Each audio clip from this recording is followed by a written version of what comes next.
ప్రతి క్షణం సమాజం కోసం మీ మిత్ర న్యూస్. బ్రేకింగ్ న్యూస్ చూస్తున్నాం. జోగులాంబ గద్వాల జిల్లా కేంద్రంలో రాఘవేంద్ర హాస్పిటల్లో డాక్టర్ నిర్లక్ష్యంతో చిన్నారి మృతి. బాధిత బంధువులు హాస్పిటల్ ముందు ఆందోళన.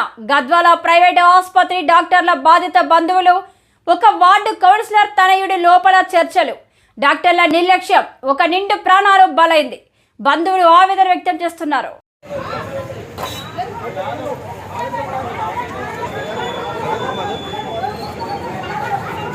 హార్ట్ బీట్ లేదు, అబ్బాయి చనిపోయిందని చెప్పినారడ. చెప్తే ఏమన్నాడు తెలుసా? హార్ట్ బీట్ లేదు, కర్నూలు తీసుకుపోవడం చెప్తుందట మేడం. చనిపోయింది, డెత్ అయింది కడుపులో మేడం. ఫ్రీగా చేస్తుంటే ఎట్లా ఫ్రీగా చేస్తారు చెప్పు, మీరు చెప్పండి. ఫ్రీగా చచ్చిపోయిన మనిషి 2 రోజులు కడుపులో పెట్టుకొని ఫ్రీగా చేస్తుందట. ఎట్లా చేస్తుంది అట్లా మేడం?